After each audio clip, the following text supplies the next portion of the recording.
네, 더 뉴스 계속 이어가겠습니다. 김정은 국무위원장 그리고 푸틴 러시아 대통령 보스토친이 우주기지에서 만나서 환담을 나눴다는 소식 속보로 전해드렸는데요. 방금 정상회담이 시작된 것 같다는 속보도 들어와 있습니다. 네. 북한과 러시아의 정상회담이 시작됐고 두 정상의 목소리도 들리고 있는데요. 김정은 위원장이 두 나라 협조할 문제가 많다면서 다음 단계 중요한 계기가 될 거라고 말했습니다. 저희 현장으로 가보겠습니다. 깊은 관심을 가지시고 또 우주 강국의 지위를 가지고 있는 이 우주 강국의 심장과도 같은 이 발사장에서 특수한 오늘 환경에서 이런 자리를 상봉의 기회를 마련해주고 또 우주 강국의 현 주소와 앞날에 대해서 우리가 더 깊이 이해할 수 있는 그런 기회를 주신 데 대해서 영광을 생각합니다. И выражаю вам благодарность за то, что вы уделяете такое большое внимание нашему посещению в Россию. А также мы своими глазами смогли увидеть настоящее и будущее российской России, строительстве космической державы. И мы сейчас проводим с вами очень особое время, встречу, именно в сердце державы, космической державы России. 대통령께서 말씀하신 바와 같이 우리 국가 해방과 우리 국가 창건에서 우리 소련식이 러시아와의 그 전통 뿌리 깊은 그 친선을 우린 잊지 않고 앞으로 지금 시점에서 그 서로 관계를 우리 대외 정책에서 제1순으로 제일 최종대시하고 발전시켜 나가는 것은 우리 정부의 확고한 입장입니다. Как вы сказали, Советский Союз сыграл очень большую роль в освобождении нашей страны, а также в освоении независимости нашего государства. И наша дружба имеет глубокие корни. И сейчас для нашей страны самым первым приоритетом является отношения с Российской Федерацией. 말씀하신 바와 같이 서로 두 나라 사이 이 정치, 경제, 문화를 비롯해서 관심 사안들 그리고 두 나라 인민들이 기대한 일에 맞게 인민들이 독립 증진을 위해서 두 나라가 협조할 문제가 많고 우리가 또 방조받을 문제가 많고 이런 상황에서 오늘 이렇게 대통령을 만난 이 기회가 두 나라 관계를 또 다음 단계 새로운 높이로 끌어올리는 데 중요한 그런 계기가 될 거라고 믿습니다. Я уверен, что наша с вами встреча будет еще одним моментом для поднятия на новый уровень наших отношений. Как вы уже сказали, у нас очень много вопросов для развития отношений, включая политику, экономику и культуру. И для того, чтобы все это помогло улучшению благосостояния наших народов. 러시아가 지금 그런 패권주의 세력에 맞서서 자기 주권적 권리와 또 안전 이익과 이걸 수호하기 위해서 정의 위협을 벌이고 있는데 우리는 시정일관 러시아 정부 그리고 당신께서 취하시는 모든 조치에 무조건적인 지지를 표명해 왔고 앞으로도 언제나 반대사주 전선에서 언제나 러시아와 함께 있을 것임을 다시 이 기회를 빌어서 확언하는 바입니다. Сейчас Россия поднялась на священную борьбу для защиты своего государственного суверенитета и защиты своей безопасности противовес гегемонистическим силам, которые противостоят против России. И сейчас мы хотим, чтобы и дальше развивать отношения. И мы всегда поддерживаем все решения президента Путина, а также решения правительства России. А также я надеюсь, что мы всегда будем находиться вместе в борьбе против империализма и за строительство суверенного государства. 세심한 관심으로 이런 자리를 이번 오늘 상봉의 기회를 마련해준 대통령께 다시 한번 진심으로 감사를 표합니다. Еще раз выражаю вам благодарность за то, что вы предоставили нам такую возможность посетить Россию, а также уделять такой большой... 네, 김정은 위원장과 푸틴 대통령 만나서 지금 정상회담을 시작했습니다. 모두 발언이 좀 나왔죠. 잠깐 정리를 해드리면 우주 강국 심장과 같은 곳에서 정상회담을 갖게 돼서 영광이다. 김정은 위원장이 이렇게 얘기했고요. 뿌리 깊은 친선 잊지 않을 것, 북러 관계 발전 최우선 과제로 두 나라 협조할 문제가 많다.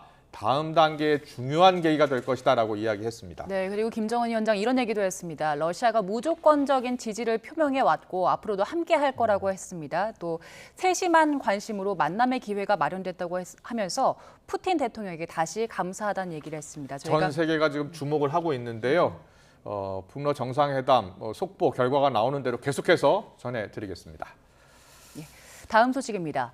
김정은 북한 국무위원장이 북러 정상회담을 위해 러시아를 방문 중인 가운데 북한이 탄도미사일 도발에 나섰습니다.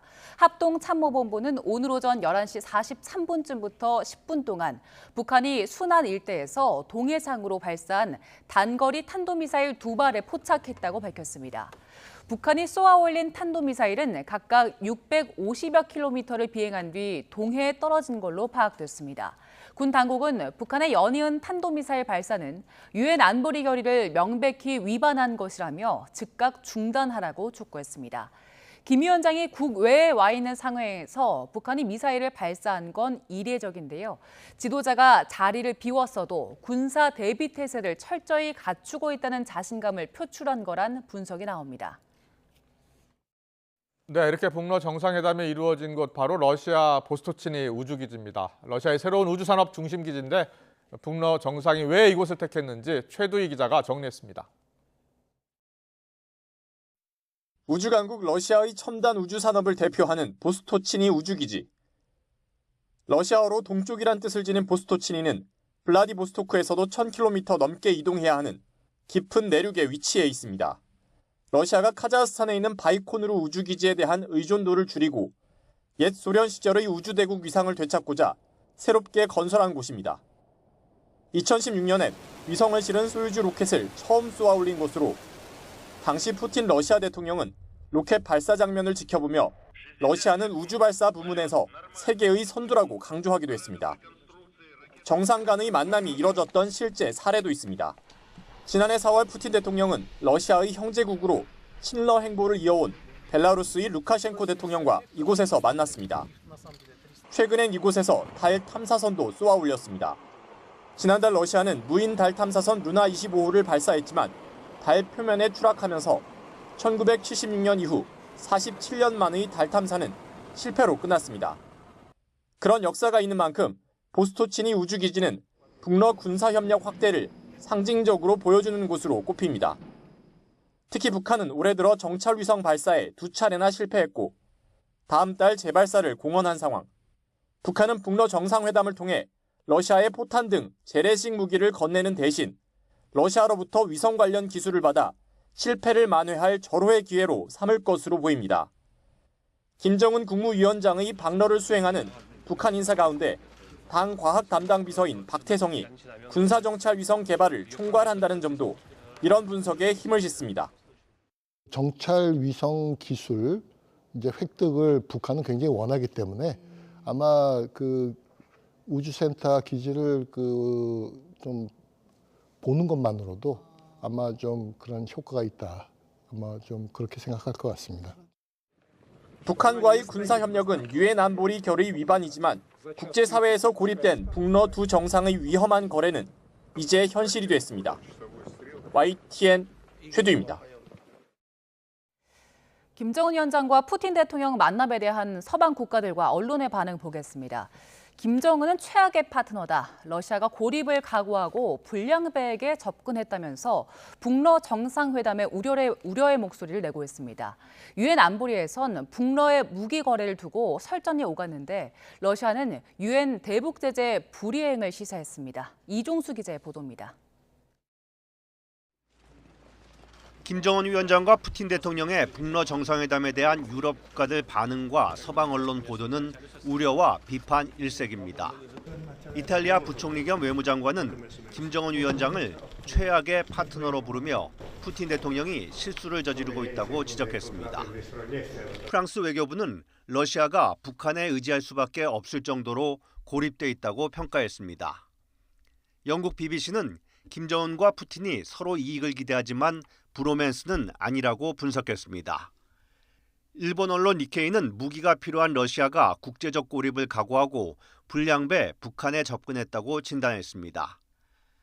반면에 중국 관영 매체 글로벌 타임스는 중국 전문가들을 인용해 동북아에서 미국의 간섭이 북한과 러시아를 가깝게 만들었다며 미국 탓으로 돌렸습니다. 북러 정상회담을 앞두고 열린 유엔 안보리에선 북한과 러시아 사이 무기 거래를 두고 설전이 벌어졌습니다. We urge the DPRK to cease its efforts to transfer arms to Russia. Any transfer of arms between the two countries would violate UN arms embargo on the DPRK. 러시아는 우크라이나에 무기를 제공하는 미국을 비난하며 맞섰습니다. Решение США о поставке кассетных бомб Украине в организации назвали бессовестным. 드미트리 페스코프 크렘린궁 대변인은 필요하다면 북한과 대북 유엔 제재에 대해 논의할 준비가 돼 있다며 대북 유엔 제재 불이행 가능성을 시사했습니다. YTN 정수입니다. 북아프리카 리비아 동부에 강력한 폭풍우가 강타해서 5천 명 넘게 사망하고 수천 명이 실종됐습니다. 리비아 내무부는 이번 홍수로 인한 사망자가 5,300명을 넘었다고 밝혔습니다. 리비아 동부 의회가 지명한 오사마 하마드 총리는 데르나시를 비롯해 피해 지역을 재해 지역으로 지정하고 3일간의 애도 기간을 선포했습니다. YTN 김영수입니다.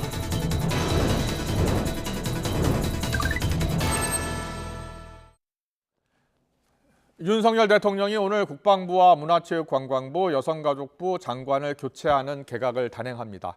국방부 장관 후보자에는 신원식 국민의힘 의원을, 또 문체부 장관 후보자에는 유인촌 대통령실 문화체육특보가, 또 여성가족부 장관 후보자에는 김행전 국민의힘 비대위원이 유력한 것으로 전해졌습니다. 여야 평가는 크게 엇갈렸습니다. 야당에서는 시대에 뒤떨어진 구태 인사, 한심한 인사, 막말을 이어왔던 인사들이라며 앞글자를 따서 구한말 인사라고 비판했고, 여당에서는 야당의 막무가내 목리에 밀리지 않을 전투력을 갖춘 분들이라며 명확한 소신과 철학을 갖춘 인사라고 평가했습니다. 여야 입장을 듣고서 더 정치 시작하겠습니다. 대정부 질이나 또 상임위에서의 어떤 활동에서 야당 의원들의 막무가내 목리에 밀리지 않을 분들이다라는 공통점은 있는 것 같아요. 바로 대응할 수 있는 전투력이라고 할까요? 그런 명확한 소신과 철학을 가진 분들이기 때문에 우리 당에 봤을 때는 이 인사는 구한말 인사다. 시대에 뒤처진 인사인데 한마디로 구한말, 구태 인사고 한심한 인사고 막말을 이어왔던 인사들의 구한말 인사다, 이렇게 규정하고 있습니다. 네, 오늘의 전국 현안 짚어보는 시간입니다. 전주의 국민의힘 의원, 강선우 더불어민주당 의원 나와 계십니다. 어서 오십시오. 안녕하세요. 안녕하세요. 반갑습니다. 안녕하세요. 예, 윤석열 대통령이 오늘 2차 개각을 할 것으로 전해지고 있습니다. 여러 가지 의미가 있는데요. 지금 제가 잠깐 정리를 해드렸습니다. 여당에서는 야당 목리에 밀리지 않는 전투력을 갖춘 인사들로 보인다. 그리고 명확한 소신 철학을 갖췄다라고 했고, 야당에서는 시대에 뒤떨어진 구태한신 막말 인사들 구한말 인사 아니냐라고 강도 높게 비판했는데요. 먼저 이번에 세계부처 개각을 한 가장 큰 이유는 어디에 있는 겁니까? 국정 쇄신의 일환으로 보면 될 것 같습니다. 예. 사실 윤석열 대통령이 정부 출범 이후에 개각이 굉장히 드물었죠. 예. 그런데 이번에 또 국방부랄지 또 여가부랄지 사실 뭐 여러 가지 이슈들이 있었고, 네. 이러다 보니까 이런 쇄신용 인사를 한 것으로 보입니다. 이제 그 유력하게 나오는 분이 국방부 장관으로는 지금 신원식 국민의힘 의원이 나오고 계시는데요. 사실 신원식 의원은 정말 그 국민의힘에서는 최고의 군사 전문가이시죠. 그리고 합참 작전본부장 등을 이제 지내신 그런 아주 군사통이셔서 어떤 이런 군 관련된 이슈가 있을 때 의총에 나와서도 소상히 설명해 주시고 또 여러 가지 회의에서도 일목요연하게 설명을 해주셔서 그러한 면에서 앞으로 그 군사 관련한 그 국방 관련한 여러 가지 현안을 또 해결하고 또 국방 개혁을 이루는 데 있어서 매우 최고의 실력을 갖추신 저는 적합한 인사라고 생각합니다. 네.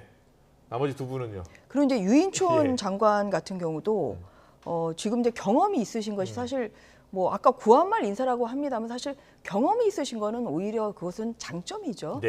예, 그리고 또 문화체육계도 뭐 예를 들어서 지금 나오고 있는 어떤 그런 언론, 예. 네, 뭐 가짜 뉴스랄지 사실 뭐 이런 데 있어서 강력하게 대응을 하고 네. 또 공정한 좀 언론을 만들어가는 그런 역할을 좀 할 수 있는 그런 분이라고 생각을 하고 있습니다. 그리고 예. 김행 이제 그 전 비대위원 같은 경우는 저도 비대위원으로 같이 활동을 해봤습니다만 네. 사실 이 세 분이 공통점은 대통령이 국정 철학과 같이 한다. 사실 이게 가장 중요한 거거든요. 네. 그래서 이제 그러한 분일 뿐만 아니라 또 전에 그 여가부 내에 양성평등원 네. 또 원장을 지내신 이런 경험이 있으시기 때문에 예. 이러한 면에서도 현재 나타나고 있는 뭐 여러 가지 뭐 잼버리 사태랄지 뭐 이런 것을 해결하는 데 있어서 적임자라고 생각합니다. 알겠습니다. 자, 여당의 평가를 들으셨으니까 이제 야당의 평가 한번 들어보겠습니다. 박성준 대변인이 시대에 뒤떨어진 구태 인사, 한심한 인사, 막말 인사에서 구한말 인사 이렇게 강도 높게 비판했는데요. 네. 자, 이번 아직 뭐 유력합니다. 네. 발표는 안 됐고요. 예, 네, 네. 어떻게 보셨어요? 그 언급되는 유력 인사들을 조금 총평을 해보면은 네. 이거는 제가 야당 의원으로서 드리는 말씀은 아니고요. 어제 언론 보도에 여당 쪽의 평가였어요. 국민과 싸우자는 건가? 그리고 실화냐? 여당 쪽이라고 하면 누구입니까? 국민의힘의 예. 의원들의 그런 워딩이 나왔었어요. 그래서 정말 여당에서조차 이런 반응이 나오고 있구나라는 생각이 들어요. 말씀 주셨다시피 저는 그 경험이 있는 거 다시 예, 한번 예. 하는 거는 그렇게 크게 문제가 되지 않는다고 생각해요. 그 문재인 정부 때도 생각해 보면은 정은경 질병관리청장 있지 않았습니까? 예. 그래서 다시 등장해서 그 국정 운영에 참여를 했었죠. 그래서 당시 뭐 한 번 다시 더 하는 것이 예. 뭐가 문제였냐라는 그런 평가가 있지 않았습니까? 아, 예. 그래서 기존에 어떤 경험이 있던 분이 다시 이제 그 국정 운영에 참여하는 것은 저는 전혀 문제가 될 게 아니라고 봐요. 네. 근데 문제는 결국 중요한 거는 그러면 예. 그 분의 이전의 그 경험에 대한 평가라는 거죠. 그 MB 정부 시절을 생각을 해보면은 저는 유인촌 장관 그러면 아주 상징적인 한 장면이 기억에 남습니다. 네, 네. 국정감사였어요. 그 당시 이제 사진 촬영하는 그 기자들을 향해서 예. 욕설을 하셨죠. 그래서 예. 그런 거에 대한 이제 평가가 어느 정도 마무리된 분이 아닌가라는 생각이 들고요. 네. 그리고 신원식 의원 관련해서는 국방 전문가라는 그런 말씀 주셨는데 그 당시 북한 무인기가 영공 침범하는 사건이 얼마 전에 있었죠. 그래서 김병주 의원이 그런 거 의혹을 제기를 했을 때 예. 신원식 의원이 뭐라고 하셨냐면은 북한 내통설을 제기했어요. 예. 그래서 이게 과연 그 국방 관련해서 전문가 입에서 나올 수 있는 얘기인가? 네. 그런 생각이 들고 저는 김행 비대위원장의 여가부 장관 뭐 유력한 거 그거에 대해서는 잘 모르겠어요. 저는 그 김행 네, 전 네, 비대위원장이셨나요? 전 비대위원이요. 예, 비대위원 관련해 가지고서는 어떤 이런 관련해 가지고 전문성이나 그런 거 관련해 가지고 좀 아는 게 없어 가지고요. 다만 이제 방송에서 나오셔서 네. 말씀을 하실 때 저런 거 공중파에서 저 정도 세기로 말해도 되나? 네. 그런 생각이 들었던 적은 많습니다. 알겠습니다. 여야의 엇갈린 평가를 들으셨는데요. 그런데 어제 민주당 의총에서는 탄핵소추 당론을 정할 방침이었었잖아요. 국방장관이요. 네. 근데 국방장관을 탄핵소추하겠다라고 이재명 대표도 이야기를 했는데 이번에 바로 이제 국방장관을 교체하기로 한 겁니다. 어떤 배경이 있다고 보세요? 이제 야당에서 그 해임하지 않으면 바로 탄핵 절차에 들어가겠다고 이야기를 했죠. 그랬더니 이제 뭐 사의를 표명하고 그런 일이 지금 벌어지고 네. 있는 상황인데요. 근데 만약에 이제 탄핵 절차에 들어가면 대통령의 그 인사권이 제한을 받지 않습니까? 네. 그래서 이제 그 절차 들어가기 전에 제한 받기 전에 좀 빠른 조치를 취한 것 같아요. 근데 여당에서는 안보 공백이 우려되는 것 아니냐. 그렇다면 이제 국방장관이 네. 이제 공백인 상태가 되니까 모르겠습니다. 그 북한에 계속된 그런 도발 같은 게 그 이종섭 장관이 부재해서 지금까지 계속 도발했던 건 아니잖아요. 예, 그리고 이 안보라 하면 두 가지 측면이 있는 거 아니겠어요? 그 대통령이 외교로 풀어내는 문제인 거죠. 하나는 국방력을 높이는 것, 그리고 다른 하나는 그 위험성을 낮추는 거죠. 네. 그런데 지금까지 윤석열 대통령의 어떤 외교의 방향성을 보면 국방력을 더 강화하는 거에 지나치게 치중하지 않았나. 그래서 위험성을 낮추는 그런 외교적인 노력이 조금 없지 않았나. 그런 데서 오히려 안보 공백이 오는 것이지. 예. 지금까지 이종섭 장관 계속 있었는데도 북한 계속 미사일 쐈잖아요. 예. 네. 그래서 특검을 추진한다면서요? 고 이제 최상병 사건 관련해가지고 그 수사 외압 관련해서는 이게 이종섭 장관의 탄핵 여부랑 상관없이 예. 관계없이 진상 규명해야 될 거 아닙니까? 네, 네. 이 억울한 죽음이 있은 지가 얼마나 오래 지났어요. 그리고 예. 대통령이 경로했다, 수사 관련해서 외압이 있다 이런 설들이 있는 거잖아요. 그럼 진실을 예. 밝히자고요, 규명하자고요. 네, 알겠습니다. 민주당에서 지금 그 네. 국방장관 탄핵 소추를 할 계획이다 하겠다라고 한 상황이었었잖아요. 네. 그 상황에서 이번에 이제 교체를 하기로 한 거 아닙니까? 네. 여기에 대해서는 어떤 생각이세요? 아무래도 또 지금 국방부 이제 장관으로서는 네. 어떤 그런 국정의 안보 공백이 생기면 안 되겠다. 이제 그런 예, 의미에서 예. 아. 사의를 이제 표명한 네. 뭐 이런 전 책임지는 자세를 보였다고 생각합니다. 근데 그리고 또 오늘 법사위가 열렸는데요. 아, 예, 오전에. 예. 그런데 법사위 도중에 왜냐하면 군사법원이다 보니까 국방부 장관이 또 오늘 그렇군요. 나오셨거든요. 예, 그런데 그 법사위 도중에 예. 또 오늘 북한이 탄도미사일 2발을 쏘지 않았습니까? 그렇습니다. 그래서 급하게 또 지휘를 해야 되기 때문에 예. 위원장의 양해를 얻어서 한 5분 정도 법사위장에서 나가서 또 지휘를 하고 왔습니다. 아. 그런 정도로 이게 어떤 그런 장관의 공백이라는 게 예. 물론 장관의 한 분 한 분이 중요하겠지만 국방에 있어서의 안보 공백이라는 건 굉장히 중요하고 예. 장관의 역할이 있고 차관의 역할이 있는 거 아니겠습니까? 예를 들어서 저번에 이상민 장관의 탄핵으로 그 잘못된 정말 그 탄핵으로 인해서 그래서 167일 그 이상민 장관이 지금 직무정지가 됐죠. 예, 그러면서 그게 한 6개월 정도 예, 걸렸죠. 헌재 167일에 판결 나올 걸렸는데요. 때까지. 예. 그 사이에 사실 잼버리에 물론 주무부처는 여가부라고 하지만 사실 예. 행안부도 같이 해야 되는데 이런 것이 지금 제대로 준비하지 못한 데 있어서 예. 사실 이런 장관의 공백이라는 것은 굉장히 이것은 단순한 문제가 아닙니다. 그렇기 때문에 네. 지금 뭐 여러 가지 그 시점을 지금 고려할 때 또 민주당에서 탄핵 얘기를 나오면 탄핵은 저희가 막아낼 수가 없거든요. 과반 이상의 지금 의석을 가지고 있기 때문에 예. 과반 이상의 찬성을 하면 그러면 탄핵 소추가 됩니다. 아. 탄핵 소추가 되면은 직무정지 될 뿐만 아니라 예, 예. 지금 대통령으로서도 인사권을 알겠습니다. 예. 행사할 수 제한이 되는 그런 예. 상황입니다. 그래서 그렇기 때문에 이것은 결국 이 탄핵이라는 것은 예. 어떠한 그 이종섭 장관에 대한 예. 어떤 지금 뭐 해병대 사건을 둘러싸고 결국은 정치적인 탄핵이다. 네. 정치적인 탄핵을 하는 것이고 그리고 또 그래서 사의를 표명했더니 예. 또 오늘은 또 특검 추진하겠다. 지금 예. 이렇게 나오는 거 아니겠습니까? 강선우 의원도 좀 전에 예. 지적을 했는데 그 부분은 어떻게 생각하세요? 최상병 관련해서 고 최상병 사건, 네. 사망 사건 관련해서 수사 외압 의혹 관련해서 진상을 좀 규명해야 되지 않냐. 그래서 특검이 필요하다고 생각하고 특검을 추진할 생각이다라는 야당의 입장에 대해서 네. 어떤 생각이세요? 그러니까 지금 국방부 장관 탄핵 얘기하고 또 특검 얘기하고 결국은 최상병 사건을 결국은 예. 이것을 정쟁화하겠다는 이러한 의도가 너무 이제 짙게 보인다는 것이죠. 왜냐하면은 이 수사권이라는 것이 지금 이 해병대 예.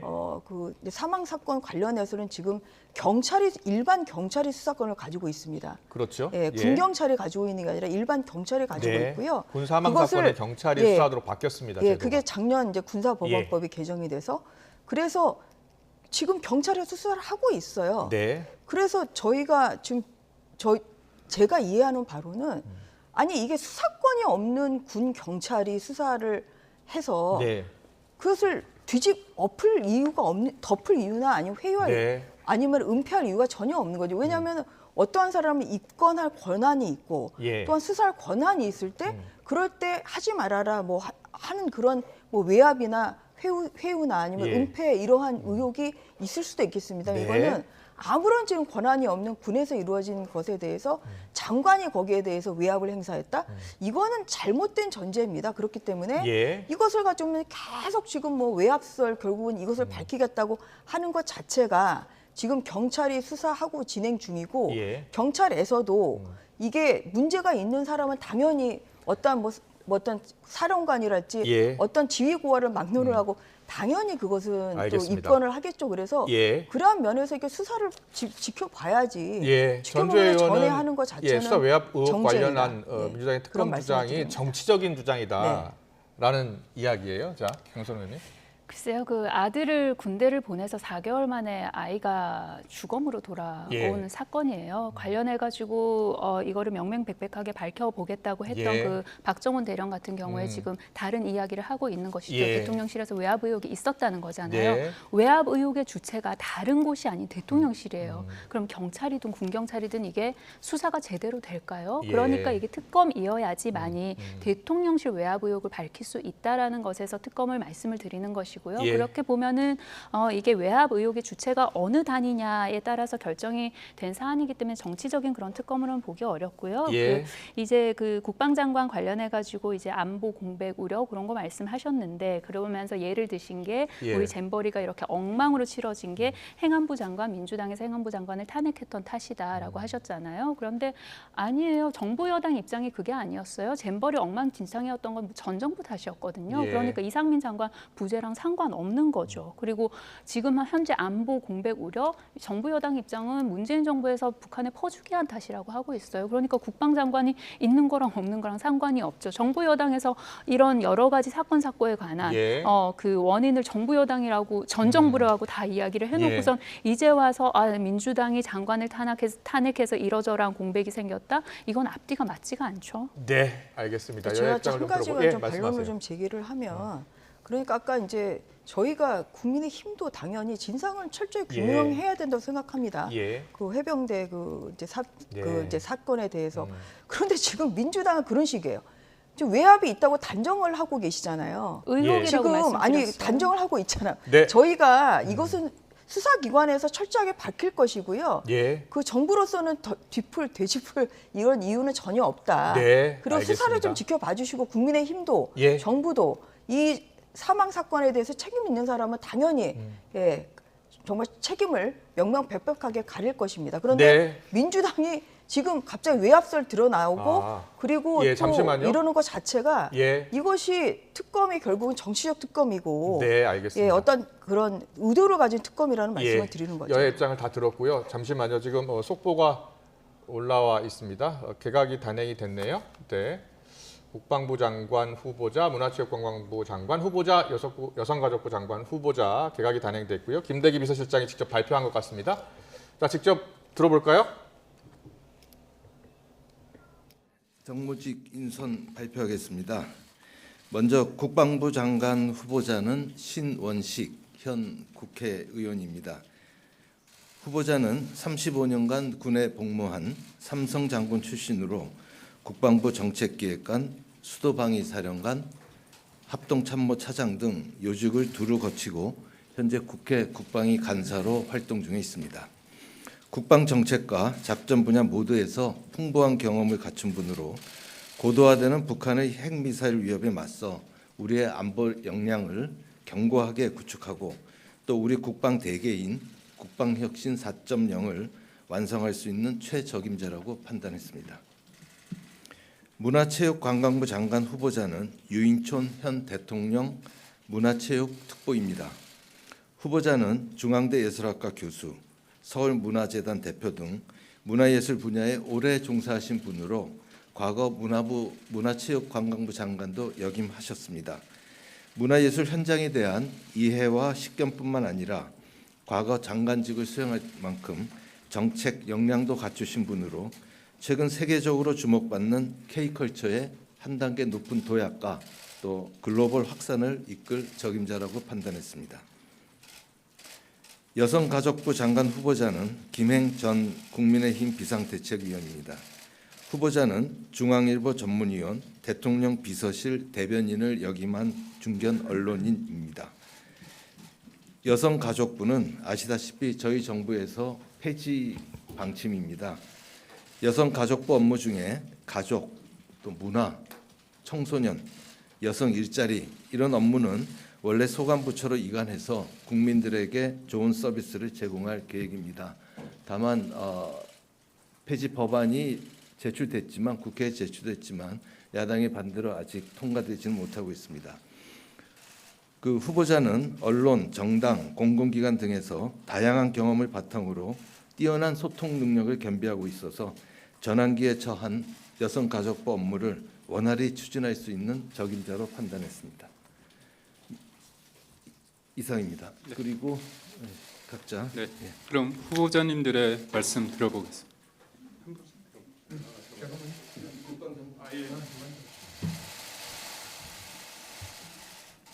예, 국방부 장관 후보자 신원식입니다.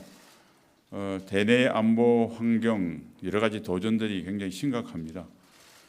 그래서 부족하지만 국민들이 편안하게 지낼 수 있도록 국방부 장관이 된다면 소임을 다하겠습니다. 그리고 군인다운 군인, 군대다운 군대를 만들도록 최선을 다하겠습니다. 감사합니다.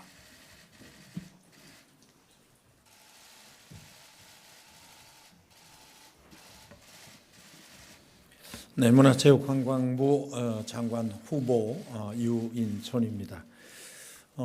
저는 뭐 평생을 현장에 있었다고 말할 수 있겠습니다. 그래서 이 모든 답이 현장에 있고 또 현장이 요즘은 굉장히 빠르게 우리 뭐 AI나 챗봇 얘기하는 것처럼 오히려 그보다도 더 빠르게 변화하고 있습니다. 그래서 그런 변화하는 현장에 잘 맞도록 정책 뭐 그 외에 모든 지원하는 이런 모든 방식에 대한 새로운 또 앞서간 빨리 쫓아갈 수 있도록 그런 것들을 더 계획을 할 생각이고요. 우선은 뭐 지역 균형 발전 같은 문제도 문화가 정말 중심이 돼서 그 역할을 다 할 수 있도록 준비할 거고요. 또 우리 가장 중요한 건 국민들의 삶의 질을 어떻게 높일 수 있는가, 그것 역시 문화로서 그 역할을 다 할 수 있도록 하겠다라는 말씀을 드릴 수 있겠습니다. 특히 이 청년 예술가들이나 창조적인 일에 종사하는 분들의 끊임없이 좀 많은 국가를 위해서 기여할 수 있는 그 기회부여 뭐 이런 것들을 더 신경을 많이 쓰도록 하겠습니다. 어쨌든 문화로서 모든 것이 가장 중요한 그 역할을 할 수 있는 그런 부처가 되도록 노력하겠다는 말씀 드리겠습니다. 감사합니다.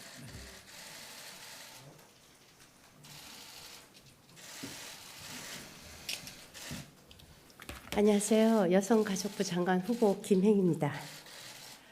여성가족부는 아시다시피 대통령이 폐지를 공약한 부서입니다. 그렇지만 존속하는 기간 동안 고유의 업무가 있습니다. 저는 특히 여성가족부 산하에 한국양성평등교육진흥원이 가장 큰 산하기관인데 거기 원장을 하면서 여성가족부의 모든 정책과 집행을 구체적으로 기획하고 실행하는 그런 경험을 가지고 있습니다. 여성가족부는 다양한 그래도 중요한 업무들이 남아 있고요.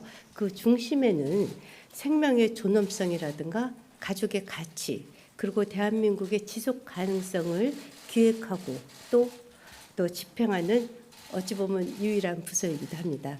여성가족부가 존속하는 기간 동안 국민들과 소통을 활발히 하고 또 실제로 저희가 그 대상자들을 상대로 열심히 최선을 다하도록 하겠습니다. 고맙습니다.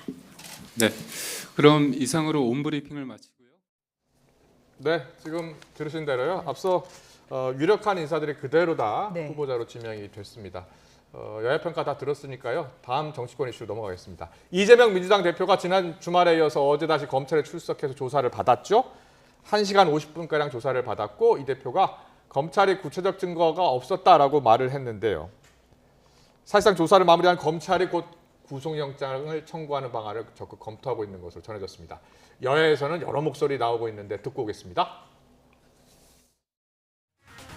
이재명 죽이기는 김대중 죽이기, 노무현 죽이기를 닮았습니다. 김대중 죽이기에 맞서 김대중과 함께 똘똘 뭉쳐 싸웠듯이 노무현 죽이기를 할 때 노무현과 함께 똘똘 뭉쳐 싸웠듯이 이재명 죽이기에 맞서 민주당부터 이재명 대표를 중심으로 똘똘 뭉쳐 싸우는 것이 급선무입니다. 민주당이 똘똘 뭉쳐 무도한 윤석열 검찰 독재 정권과 맞서서 민주주의를 지켜내고 이재명을 지켜냅시다. 제가 볼 때는 한 일주일 상관입니다. 체포동의안이 넘어오는 게. 그러면 그때까지는 이재명 대표 어제 출석하는 모습 보니까 충분히 버틸 수 있어요. 저 극한 상황에 처해 있는 당 대표를 아무리 불체포 특권 포기했다고 결의했다 하더라도 저 의원들이 의결 가결시키는 건 쉽지 않아요. 내년 민주당 총선은 그래도 이재명 체제로 갈 것이다. 저는 그거 절대적입니다. 자, 여러 이야기들 나오고 있는데 일단은 정청래 최고위원은 똘똘 뭉쳐 싸우는 게 급선무다라는 이야기를 했고, 김성태 전 의원은 불체포 특권 포기하겠다고 했지만 민주당 의원들이 다수고 아마 가결되기 어렵다 이렇게 표현을 했습니다. 자, 하나씩 여쭤볼게요. 일단 똘똘 뭉쳐 싸워야 한다라고 했는데 당내 분위기는 좀 어떻습니까? 요새 비명계도 이재명 대표 단식 이야기하면서 단식을 좀 그만해야 되는 건 아니냐라고 이야기하고. 예. 오늘 아침에 이제 기존의 야외에서 네. 그 단식하던 그 장소를 실내로 옮겼습니다. 이제 건강이 굉장히 급속도로 좀 안 좋아지셔가지고, 그래서 직접 보면은 이렇게 떨림 같은 것도 조금 많으시고요. 굉장히 좀 안 좋아지셨어요. 그런데 그렇게 13일, 14일째 단식을 쭉 이어가고 있는 야당 대표를 2번을 소환을 했죠. 네. 검찰이 2번을 소환을 해서. 근데 그 언론 보도를 통해서 보도되는 그런 질문들을 보면 예를 들면 그런 거였다고 해요. 그러니까 경기도가 대북 인도적 사업, 인사들의 상호 방문 교류 협력 사업을 추진한 것은 사실이냐 아니냐. 그러니까 이런 내용이 대부분이었고, 그리고 이런 내용들은 사전에 뭐 문서로 다 확인을 할 수 있었던 것인데 이제 그런 질문을 주로 함에도 불구하고 소환을 2번이나 해가지고 이재명 대표를 그 포토라인에 세우는 건 어떤 정치적인 의도가 있다라고 볼 수밖에 없는 것이죠. 그래서 그런 것에 관해서 이제 좀 공감을 하는 의원들, 그리고 그 공감의 크기나 이제 그 밀집도가 점점 좀 커지고 단단해지고 있는 그런 상황인 것 같아요. 당내 상황은. 근데 수사와 관련해서 보면은 수백 번 압수수색했잖아요.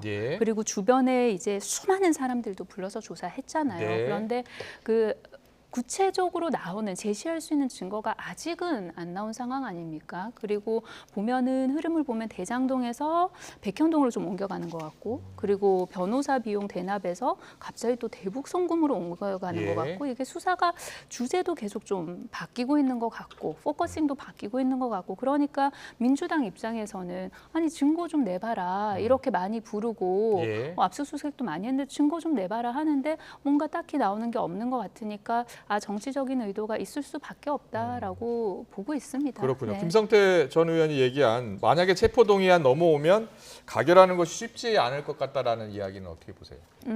체포동의안 관련해서는 대표가 지난 교섭단체 대표연설 때 밝혔던 입장이 있는 것이고요. 불체포특권 포기하겠다. 네, 근데 관련해서 당에서 뭔가 구체적으로 논의를 하거나 그런 건 아직은 아닙니다. 왜냐하면은 그 본회의에 아직 보고가 되지 않은 상황이니까요. 그런데 이 대표 문제가 아니라 이거를 원론적으로 좀 보면은 체포동의안은 그런 거잖아요. 이 수사에 있어서 구속을 할 필요성을 판가름하는 거잖아요. 그러면 이 수사를 함에 있어서 반드시 인신을 구속하지 않으면 이 수사에 지대한 영향을 받는다라고 구속 인신 여부는 법원에서 판단을 하는 거지만 어쨌든 법무부 장관이 본회의에서 이제 보고를 하면은 의원들은 그 기준으로 판단을 하게 되겠죠. 그러면은 아마도 그 한동훈 법무부 장관이 보고하는 내용을 듣고 판단하지 않겠습니까? 내년 총선은 이재명 체제 갈 것이고 그건 절대적이다라고 분석을 하셨는데. 김성태 전 의원이. 그 이재명 대표 체제로 총선을 치르지 않을 것이다, 못할 것이다라는 거는 주로 여당에서 나왔던 이야기고요. 그리고 저희 당에서는 몇몇 분들이 그런 말씀을 계속 하셨죠. 그러니까 그 숫자가 많다기보다 그 적은 수의 몇몇 의원들께서 꾸준히 말씀을 하셨던 바여서 저게 뭔가 뭐 새롭게 상황이 변화돼서 대표 체제, 이재명 대표 체제로 총선을 치른다는 것은 아니고 대다수는 민주당의 대다수는 뭐 당연하게 생각하는 알겠습니다. 잘 들었습니다. 이제 전주 의원께 여쭤볼게요. 정청래 최고위원이 이재명 죽이기는 김대중 죽이기, 노무현 죽이기와 닮았다. 여기에 대해서는 어떤 생각이세요? 이 정치 입문 전에 성남시장 경기도지사 때 일 아닙니까? 그래서 그것을 가지고 노무현 전 대통령이랄지 김대중 전 대통령의 사건과 동일시할 수는 저는 없다고 생각합니다. 그리고 이제 지난 그 2번의 소환을 왜 했냐 이렇게 얘기를 하시는데 1차 소환 때 지난 9일에 이루었던 그 소환 때 그 피의자 신문조서에 지금 서명 날인을 안 하고 오셨잖아요. 그런데 지금 들리는 얘기에 의하면 어제도 또 1차 피신에 대해서는 서명 날을 안 하고 왔다는 거거든요. 1차 조사. 예, 1차 조사 때 그 피신에 대해서는 어제도 맞아. 왜냐하면 검토를 하고 서명 날을 할 수 있음에도 그렇네요. 불구하고 1차 조사 때 8시간 조사 받고 조사 그래서 받고 이제 2시간 40분 했는데 이제 서명 날이는 안 했다. 아니 그러니까 1차 피신에 대해서 서명 날을 안 하면 한 번 더 불러야 되지 않겠습니까? 그러니까 오히려 그 빌미를 당연히 이재명 대표가 준 거죠. 그래놓고는 지금 나오는 얘기가 왜 부르는지 몰랐겠다. 왜 부르는지 뭘 모릅니까? 당연히 그런 말씀을 하실 정도면 1차 피신에 대해서 저는 서명 날인을 꼭 하고 왔어야 된다. 꼼꼼히 보고 그런 말씀을 드리는 거고요. 알겠습니다. 그리고 하나 더 여쭤보고 싶은 게 이재명 대표가 검찰에 출석할 때마다 검찰의 구체적인 증거가 없다, 증거를 제시하지 않고 있다 계속 얘기하고 있잖아요. 이것만큼 정확한 증거가 있을까요? 뭔데요? 이게 공문 아닙니까 이게? 이게 이재명 그 경기도 지사의 명의로 좀 보낸 이 공문 여기에 대해서 본인이 직인을 찍었냐 안 찍었냐 지금 딴 얘기하고 계시잖아요. 이거를 지금 검찰에서 물어봤다는 거고요. 여기에 보면은 이재명 지사가 나를 북한에 초청을 해주십시오. 이렇게 정중히 요청하는 바이다 해서 이게 바로 이 이후에 대북 송금이 이루어졌기 때문에 과연 이제 여기에 대해서 본인이 도지사의 직인이 있으니까 이거를 찍었느냐 안 찍었느냐 저는 이거는 굉장히 중요한 이 대북 송금에서의 중요한 핵심 증거입니다. 이와 관련해서 이거와 관련해서 이게 왜 증거가 없다고 얘기를 하는 건지. 이재명 대표가 그렇게 얘기한 것 같던데 자신은 모르는 일이다. 모를 수가 없는 거죠 이게. 아니 이게 본인의 직인을 그러면 누가 위조를 했습니까? 이게 그럼 위조로 고발을 하시든지 그래야죠. 그래서 굉장히 무책임한 것이고요. 그리고 이거를 본인이 또 결제했다는 말씀을 하셨어요.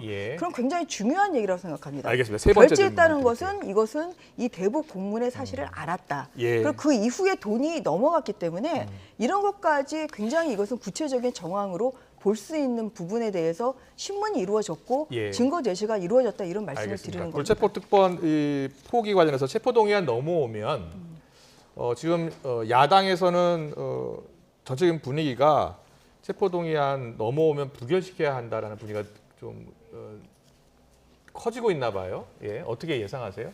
저는 뭐 지금 또 14일째 단식을 하고 계십니다만 사실은 그런 그 단식을 하게 된 어떤 그 명분도 사실은 뭐 이런 것까지 다 포함해서 체포동의안에 대해서까지 좀 감안을 한 거 아니냐 좀 그런 생각이 들고요. 그리고 뭐 강선우 의원님 나오셨으니까 여쭤보면 체포동의안에 오면은 그러면은 강 의원님은 찬성을 하실 건지. 그러니까 예를 들어서 지금 민주당에서 이재명 대표가 지금 체포동의안을 내려놓겠다. 오히려 특권 포기하겠다. 그렇게 말씀을 하시기 때문에 민주당 의원들에게는 사실은 이게 가결되는 게 맞겠죠. 온다고 하면. 그런데 지금 돌아가는 것으로 봐서는 이것은 부결될 가능성이 매우 커 보인다. 아까 정청래 의원 말대로 똘똘 뭉치자라는 거는 결국은 그런 의미 아니겠습니까? 그런 면에서 저는 개인적으로는 부결 가능성이 매우 크다. 그렇게 예측하고 있습니다. 알겠습니다. 다시 두 분께 다 세 가지 질문을 드렸는데 강선우 의원님. 그 질문 주셨으니까요. 그 체포동의안의 가부 여부가 민주당에 이게 맞다 안 맞다가 판단 기준은 아닌 것 같아요. 그 법무부 장관이 이제 본회의에 나와서 그 설명을 하겠죠. 그러니까 반드시 구속이 돼야만 되는 이유를 설명을 하겠죠. 그러면은 그 이유를 들어보고 이 수사에 있어서 인신 구속이 정말 필수적이구나. 그러면 여야 의원들이 뭐 가찍지 않겠습니까? 그런데 들어보고 인신을 구속을 하는 게 필수적이지 않은데라는 판단이 생기면 부칙지 않겠어요? 저는 알겠습니다. 이재명 대표가 특권을 포기하겠다고 말씀을 하셨잖아요. 그래서 당대표가 말씀을 하시기 때문에 한동훈 장관의 설명을 듣고 얘기하겠다는 거는 이거는 굉장히 조건부다. 알겠습니다. 그래서 이재명 대표의 말대로 하면 된다. 이런 말씀을 오늘 드리겠습니다. 두 분 말씀 잘 들었습니다. 정치권 이슈 더 정치 여기서 마무리하겠습니다. 전주의 국민의힘 의원 강선우 더불어민주당 의원과 함께했습니다. 잘 들었습니다. 고맙습니다. 고맙습니다. 감사합니다.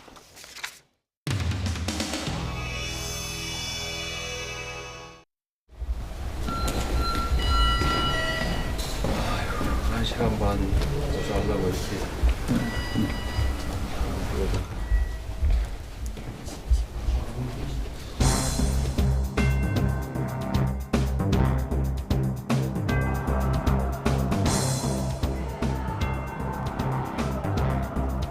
대북 송금에 관련이 있다는 증거를 제시하는지 한번 보겠습니다. 도지사가 직접 결재했다고 하는데 사실 맞을까요? 전혀 사실이 아닙니다. 윤석열 정치검찰의 야당 탄압 수사를 규탄하는 구호 제창을 하겠습니다. 저는 사실 오늘 마음이 좀 굉장히 무겁습니다. 제가 이 단상에 설 때마다 우리 친정 검찰 편을 들었습니다. 검사가 될 때 맨 먼저 하는 게 검사 선서입니다. 불의의 어두움을 걷어내는 용기 있는 검사. 마지막이 스스로에게 더 엄격한 바른 검사. 이 네 가지 덕목을 검사가 갖추지 못하면은 더 이상 제대로 된 검사가 아니다. 이재명 대표가 당대표가 된 이후 6번째 검찰 소환에 응해서 이 시각 현재 지금은 형사소송법이 바뀌어서 그 서명을 다 했다고 하더라도 재판에 가서 나 그 내용 인정 못합니다 라고 하면은 이건 아예 증거 안 됩니다. 지금은 형사소송법이 바뀌었습니다. 지금 바뀌어서 어떻게 보면은 추가 소환을 지금 유도하기 위한 것이라고 생각합니다. 저는 이 박 의원님께서 검사 출신이시기 때문에 제가 꼭 한번 여쭙고 싶은데요. 발령을 받을 때 검사 선서라는 걸 한답니다. 김혜재 의원도 검사 출신. 네, 과연 지금의 검찰의 이 행태들이 박 의원님이 보시기에도 이 네 가지 선서에 걸맞는 모습을 보이고 있는가? 저는 정말로 지금 말씀하신 그 네 가지의 엄정한 검찰의 그 모습 저는 그대로 보이고 있다고 생각합니다. 자, 이 사태 왜 벌어졌습니까? 수고하셨습니다. 이재명 대표 들어가시면서 증거가 나오는지 한번 보겠다 그러고 들어가셨거든요. 글쎄 이재명 대표 뭐라 그러지 내가 다 아니까. 완전 놀라야 하는 사람이 와가지고 좀 그러면 안 될 것 같아요. 아니 잠깐 얘기 한번 뭐. 그런 범죄 저지를 만큼 어리석지 않다 그렇게 말씀하신 것 같은데 좀 어떻게 보실까요? 그거만 그거 수사기관에서 하겠지. 내가 검사도 아닌데 내가 뭐 코멘트를 하겠어요. 한번.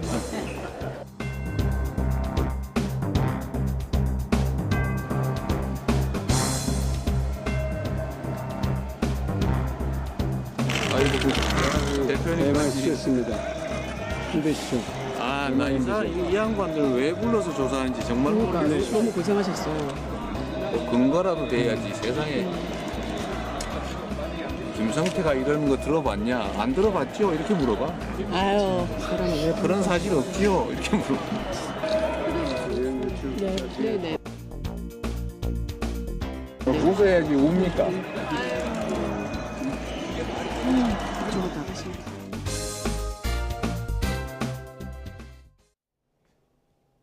오늘은 전국 곳곳에 가을비가 내리고 있습니다. 비가 내리며 한낮에도 선선함이 감돌고 있는데요. 현재 빗줄기는 약해졌다가 강해지기를 반복하는 모습이고요. 특히 동풍의 영향을 받는 강원 영동 지방에 내일 새벽까지 강한 비 가능성이 있어서 주의하셔야겠습니다. 내일까지 영동 많은 곳에는 100mm 이상, 충청과 남부지방에도 많게는 70mm가 넘는 큰 비가 내리겠고요. 서울 등 수도권에도 10에서 60mm의 비가 더 내리겠습니다. 내일 아침 기온은 오늘과 비슷하거나 조금 낮겠습니다. 서울이 21도, 대전도 21도, 대구는 22도 선에서 출발하겠고요. 내일 오후에는 비가 소강 상태를 보이면서 낮 기온이 오늘보다는 1도에서 4도가량 높겠습니다. 서울이 28도, 대전은 27도, 광주도 27도 보이겠고요. 부산도 27도, 울산은 25도를 보이겠습니다. 금요일인 모레는 전국에 다시 비가 내리겠고요. 휴일까지 사흘간 길게 이어질 전망입니다. 지금까지 날씨 정보였습니다. 네, 시를 더 쉽게 전해드리는 더 뉴스. 저희가 내일은 더 준비하겠습니다. 잠시 뒤에는 뉴스큐가 방송됩니다. 시청해주신 여러분 고맙습니다.